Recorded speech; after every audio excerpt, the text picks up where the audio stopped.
You guys asked for a comprehensive dive into the Beckett PSA acquisition. I have an M&A background. I've got an MBA. I've done a ton of stuff in the business world, and I'm going to break it down. Last night was just a 3-minute hot take, but now I'm actually going to help you understand the competition impact of this, the pricing, the trust, the collectors, how it's going to affect all of us, whether BGS slabs are going to be worth anything, and just like what to do, whether that's nothing or something. So kick back and I'm going to help you understand this mess. So really quickly, I just want to lay out what happened. So Collectors is a parent company. It's a holding company. Everybody associates Nat Turner with it because it's his company. But believe it or not, according to a filing with the GameStop board when he joined, he's only got a 10% share of the company, which is fascinating. Regardless, we all know about Beckett. We know about the price guys. We know that they've just been kind of dying and probably close to bankruptcy over the last few years. So I want to be clear. This is not a partnership. This is not a merger. In fact, in M&A, it's never a merger. It's always an acquisition or an absorption or a takeover, whatever word you want to use.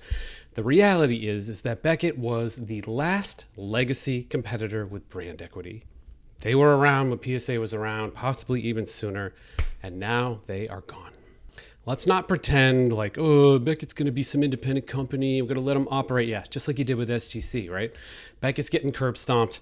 They'll do an optics thing. They might bring the magazine back for optics. You know, I could see them doing that, but Beckett's done, like dunzo. They're gone. Now, why does this matter? You have to think about grading. It's not just a product. It's an infrastructure. When one company controls infrastructure like this, they influence pricing norms.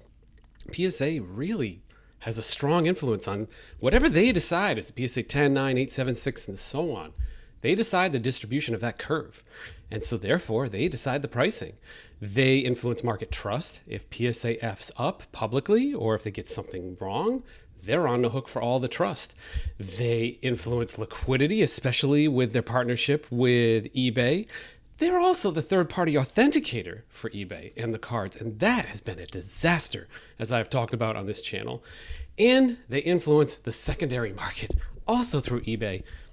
Dave and Adams, they're big, but their influence, PSA influences everything. This is like the New York Stock Exchange buying the NASDAQ and saying, don't worry, we're going to keep them separate.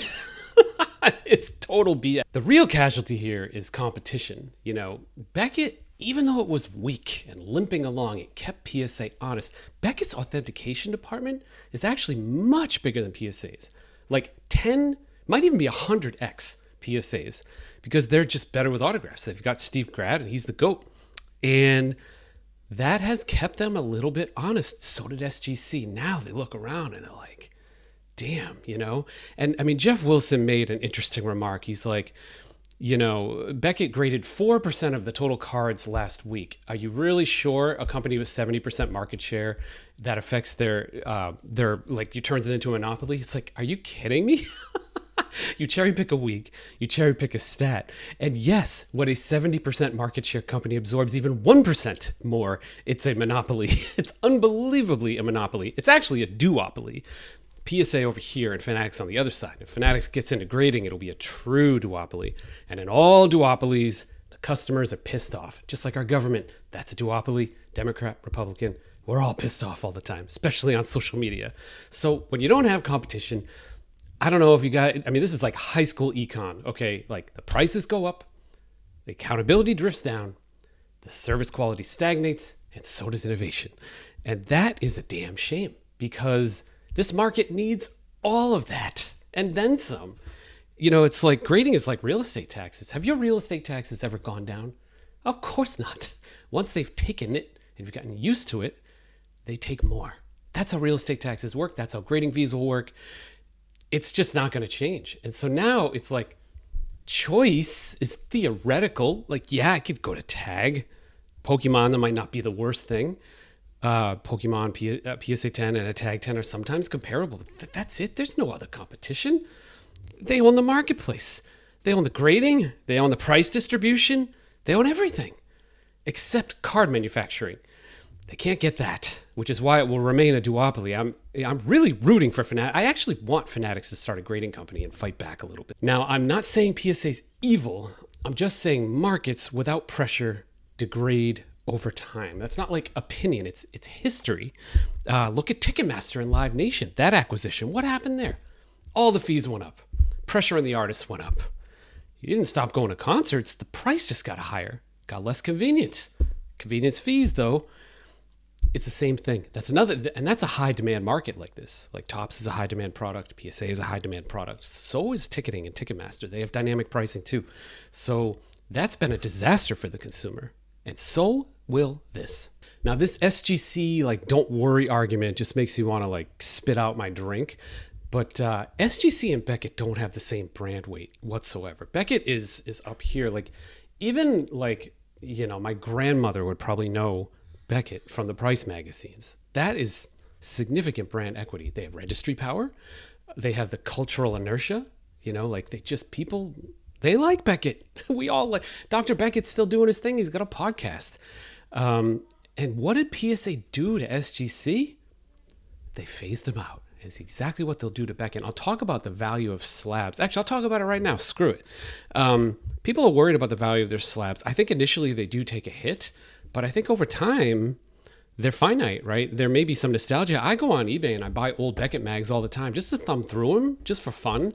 I think there will be a nostalgia factor for Beckett slabs long term. So I wouldn't dump them right now, especially right now, because there will be a dip because of this behavior. But this ain't, I don't know. The path they've laid with SGC is not a great example for what I think they're going to do with Beckett. Now, what does PSA gain from this? Man, they've removed a competitor. That's number one. Number two, they've got data consolidation, all the email addresses and all the data at Beckett, the grading, the autograph file, everything is now, they own that. They own IP. They have reduced pricing pressure now because they don't have to respond to what Beckett does. There's nobody else to answer to unless Tag wants to do some crazy sale. And they're just dominating. I mean, from a business perspective, this is a brilliant move. From a collector standpoint, it deserves scrutiny. And honestly, from an antitrust standpoint, they own too much of a market. Once you get over 150 million, though, people start to notice. I believe, it's not public, but I believe the acquisition was 150 million.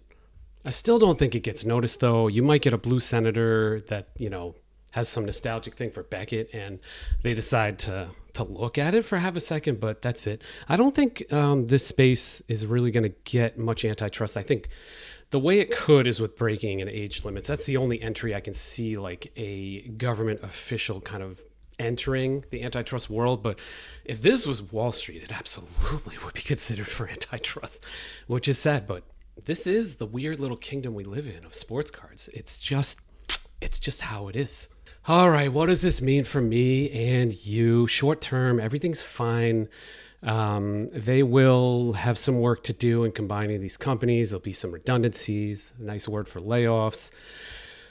Medium term, I expect higher fees and fewer incentives. Long term, I expect like a little bit of dependence risk. And that just means like we are dependent on PSA's grade and behavior and the trust that they create to keep value in their slabs. You know, I think just what you can do is just diversify your grading exposure. Maybe if you're sitting on Pokemon, do some with Tag. PSA is still the top dog, so I can't tell you to like go you know, elsewhere unless you want to vote with your wallet and have change. Then that's a different story. If you want to be an activist, then stop using PSA. If you want to be a realist, keep using them and get the money, because a lot of you guys have businesses. You got eBay businesses, card show businesses, or you're flipping, and it's just like a side hustle. And I can't tell you in good conscience to stop using PSA because that's what's going to get you the most money. And here we are. That is the problem. That's the trap that we're in. So the deep question here we need to ask ourselves, and it's kind of how I want to land this plane. Like, think about this. The question right now isn't whether PSA will act responsibly. The question is whether they have to act responsibly. And that is the question that is asked when any company has a significant market share, as PSA does. And, you know, because once competition disappears, trust becomes optional. And that's a scary world. That's a scary world for all of us, because the value of the card inside that PSA slab is built on trust and history. And it can be destroyed quickly. The last thing I'll close out with is a prediction. I think this is all setting up for another acquisition. I'm going to give 5 candidates: GameStop, Amazon, Walmart, eBay, Meta, Dark Horse, acquiring PSA. And I think that's how it ends. If you don't like things now, just wait till then, when somebody that doesn't even really get the industry comes in. At least if you hate PSA, well, Nat's a collector. He's got like $5 million in cards. He cares. He cares a lot. That's why he bought PSA with his Flatiron money. If somebody like him's not at the helm and it's just like a random PE guy, I start to get worried a little bit. So we'll see how it happens. Hopefully this deep dive was helpful. A lot of people asked for something a little longer. So hopefully you had a chance to put in your headphones and chew on it. And I'll keep doing business stuff like this on this channel because I don't think anybody else is. You get kind of weird takes like Jeff's today, and that's not the whole story. And I like to tell the whole story and just help you understand what's happening in the market so we can all make decisions on our collections. Thanks, everyone.